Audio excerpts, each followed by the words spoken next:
ఓం సాయిరామ్. సమర్థ సద్గురు సాయినాథ్ మహారాజ్కి జై. సాయి భక్తులందరికీ నమస్కారం అండి. మన బాబాగారి దయ వల్ల మనందరం బాగుండాలి, సంతోషంగా ఉండాలి అని చెప్పి మనస్ఫూర్తిగా కోరుకుంటూ ఈ రోజుటి వీడియో స్టార్ట్ చేస్తున్నాను ఫ్రెండ్స్.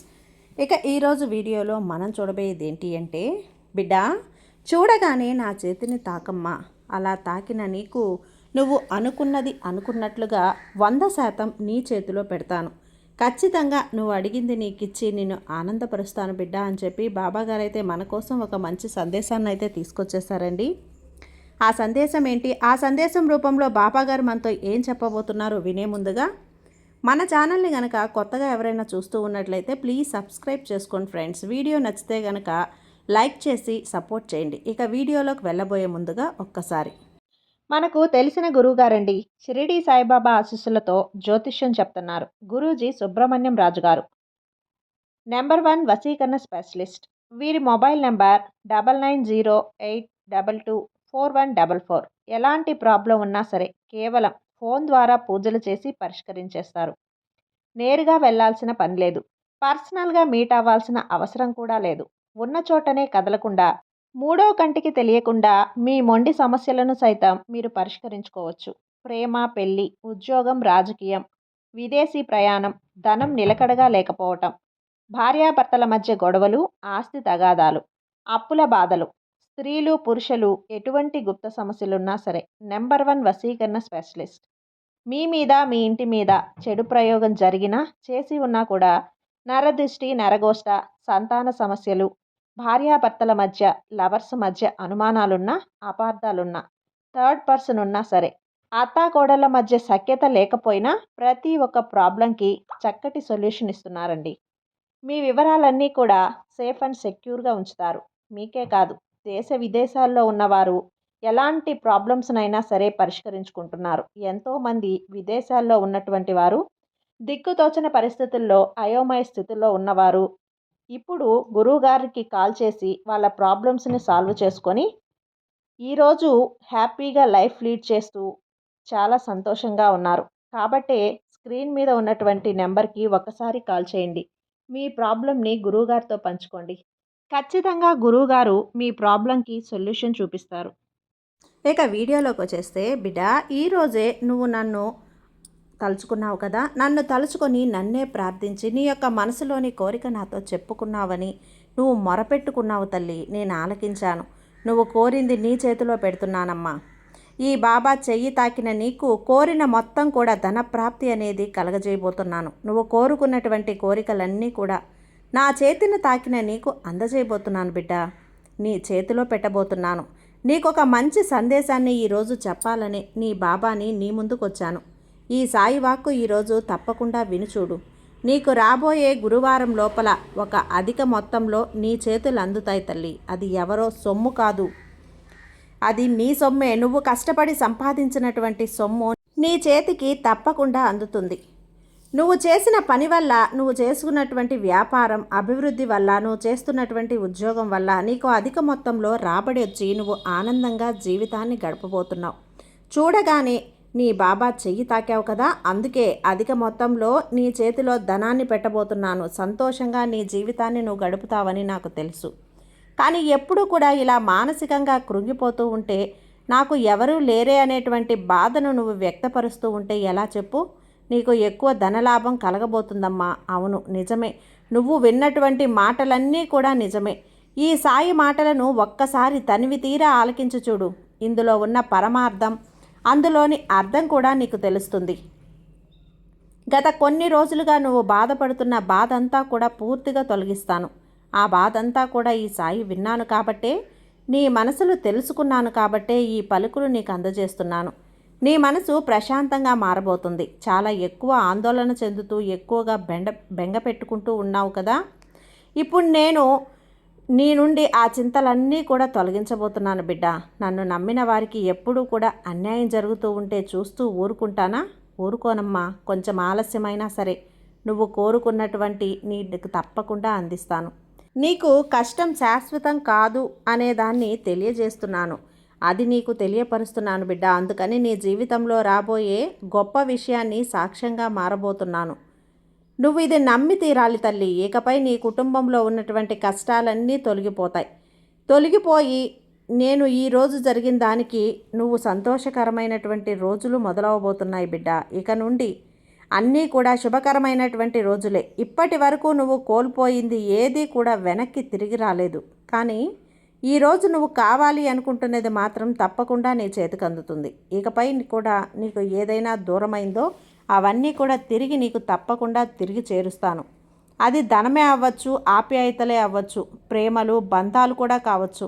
ఏదైనా సరే మీ కుటుంబం అంతా కూడా సంతోషంగా మారబోయేటువంటి సమయం ఆరంభమైంది బిడ్డ.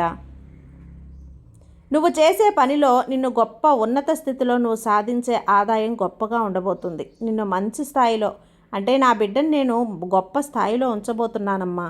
నువ్వు వేసుకున్నటువంటి ప్రణాళికలన్నీ కూడా చక్కగా అమలుపరిచి భవిష్యత్తు కోసం నువ్వు ఆలోచించేటువంటి తీసుకున్నటువంటి నిర్ణయాలు నీకు మంచి విజయాన్ని కలిగించే రోజులు వచ్చేసాయి. ఆ తర్వాత నీ కుటుంబంలో నువ్వు అలాగే సమాజంలో మంచి గౌరవాన్ని పొందబోతున్నారు. ఒక్కొక్కసారి నీపై నాకు కొంచెం కోపం వస్తూ ఉంటుంది. ఎందుకో తెలుసా అమ్మా? ఈగో. నువ్వు అందరినీ కూడా గుడ్డిగా నమ్మేస్తావు. మంచివారు ఎలా ఉంటారో ఈ సమాజంలో చెడ్డవాళ్ళు ఎలా ఉంటారో కూడా నీకు అస్సలు తెలియదు.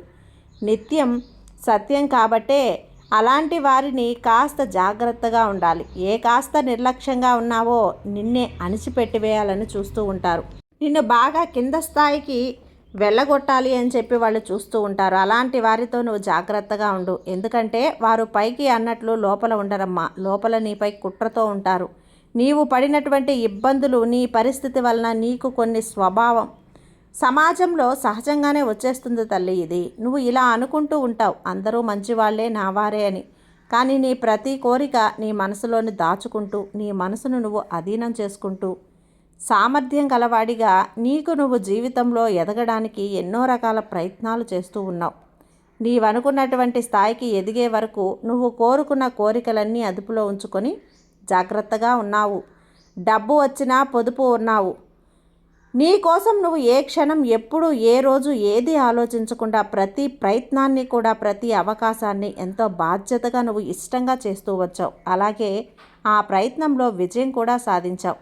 ఇక నువ్వు సాధించవలసింది నీకున్నటువంటి ఆర్థిక పరిస్థితిని మెరుగుపరుచుకోవటమే బిడ్డ. దానికోసం నువ్వు ప్రయత్నాలు ఉన్నావు కదా, ఎన్నో రోజుల నుంచి శ్రమిస్తూ ఉన్నావు కదా. ఇప్పటి వరకు ఎలాంటి ప్రయోజనాలు కలగలేదు, కనిపించలేదని దిగులు కూడా మనసులో ఉంది. కానీ ఇక్కడి నుంచి చెబుతున్నాను విను. నీకు ఆర్థిక పరంగా ఉండే సమస్యలన్నీ తొలగిపోతాయి. అన్నీ విజయాలే. నువ్వు ఏ పనైతే నువ్వు స్టార్ట్ చేయాలనుకుంటావో అందులో నీకు విజయమే కల్పిస్తుంది. ఎన్నెన్ని కలలు కన్నావో వాటి గురించి, నీ కుటుంబం కోసం ఎన్ని రాత్రులు కష్టపడ్డావో, నిద్రపోకుండా అహర్నిశలు కష్టపడి ఈ స్థాయికి నువ్వు ఎలా చేరుకున్నావో నాకు తెలుసు. ఈ స్థాయికి ఎలా ఎదిగావో నాకు బాగా తెలుసు తల్లి. నీ జీవితంలో ఏదైతే వదులుకున్నావో అవన్నీ కూడా ఇప్పుడు నువ్వు పొందబోతున్నావు. నీలో ఉన్నటువంటి గొప్ప లక్షణం ఏంటి అంటే, నీ కళ్ళకు నచ్చినటువంటి ప్రతి వస్తువు నువ్వు కావాలి అని కోరుకోవు తల్లి. అది ఎంతవరకు అవసరమో, నీ కుటుంబానికి ఎంతవరకు లాభమో అని దాని గురించి మాత్రమే ఆలోచించి కొనుక్కుంటూ ఉంటావు. అంటే వృధాగా డబ్బులు ఖర్చు పెట్టవు. పొదుపు చేస్తూ నీ కోరికలను నీ నియంత్రణలో ఉంచుకుంటావు.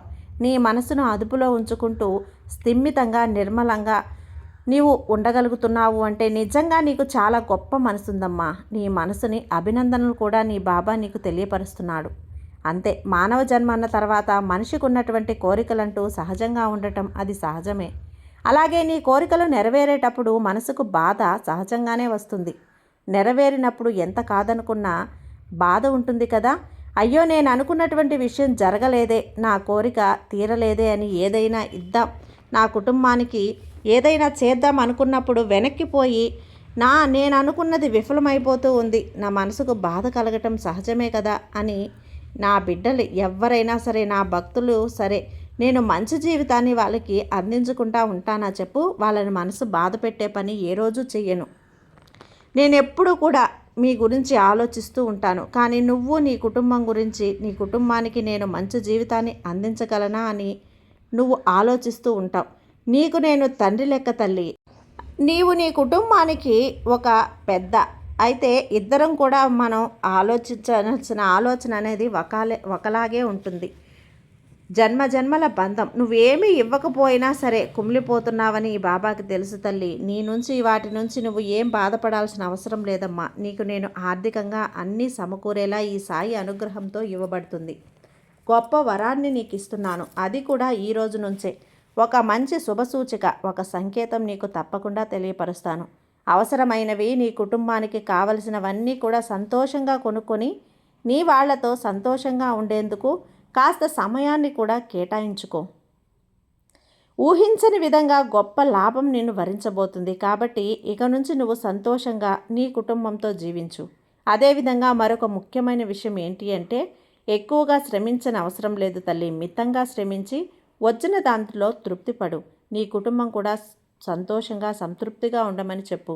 అలాగే సమయానికి ఆహారం, నిద్ర శరీరానికి అందిస్తూ ఉండు. ఎందువల్ల అంటే పనిలో పడి ఎక్కువగా శ్రద్ధ చూపిస్తూ నిరంతరం ఆలోచనలతో సతమతమవుతూ ఉంటే ఆరోగ్యం పాడవుతుంది కదా. ఎందుకంటే ఇది ప్రకృతి నియమం. ప్రకృతి నియమాలు పాటిస్తే అందరికీ మంచిది. గోరంత పని చేస్తే కొండంత ఫలితాన్ని ఆశిస్తే లేనిపోని దుఃఖాలే చుట్టుముడతాయి. కానీ నువ్వు అలా కాకుండా ఎక్కువగా కష్టపడుతూ ఉంటావు. అందుకే ఈరోజు నిన్ను లక్ష్మీదేవి అనుగ్రహించింది. నీకు లక్ష్మీదేవి అనుగ్రహం కలగబోతుంది. ముందు ముందు రోజుల్లో నీకు గొప్ప జీవన ఆధారంగా మారబోతుంది. నీకు మించినటువంటి శక్తి విశ్వంలో మరొకటి లేదమ్మా. నీ మనసులో పదే పదే అనుకుంటూ ఉండు. అప్పుడే ఎలాంటి కష్టాన్నైనా సరే ఇష్టంగా స్వీకరించగలవు. కష్ట సమయాన్ని సమర్థవంతంగా ఎదుర్కొన్న వారే జీవితంలో తప్పకుండా గెలుపు బాటను పొందుతారు. కాబట్టి నీకొచ్చినటువంటి ఆపదలను చూసి భయపడకు. భయపడితే ఇవి ఇంకా ఇంకా భారంగా మారిపోయి కష్టాన్నే మిగులుస్తాయి. అలాగే నీ చుట్టూ ఉన్న వారితో ఉండేటువంటి కాస్త నువ్వు జాగ్రత్తగా ఉండటం నేర్చుకో. భారమంతా ఈ సాయి పైన వేసి నువ్వు పూర్తి నమ్మకంతో భక్తి ప్రేమను కలిగి ఈ సాయి అందించినటువంటి అనుగ్రహాన్ని అందుకో బిడ్డ. నీ జీవితం ఆనందమయంగా మార్చే బాధ్యత నాది. నీ ఆనందకరమైన జీవితాన్ని నువ్వు స్వీకరించు. నువ్వు సిద్ధంగా ఉండు. ఈ సాయి జీవితంలో మరలా నువ్వు ఏ తప్పు చేయకుండా నేను కాపాడుతాను కదా. బాబా మీద నమ్మకంతో ఉండమ్మా. నీకంతా మంచే జరుగుతుంది. నీ సాయి నీకు తోడున్నంత వరకు నీకు భయం ఎందుకు చెప్పు. సర్వేజన సుఖినో భవంతు. జై సాయిరాం.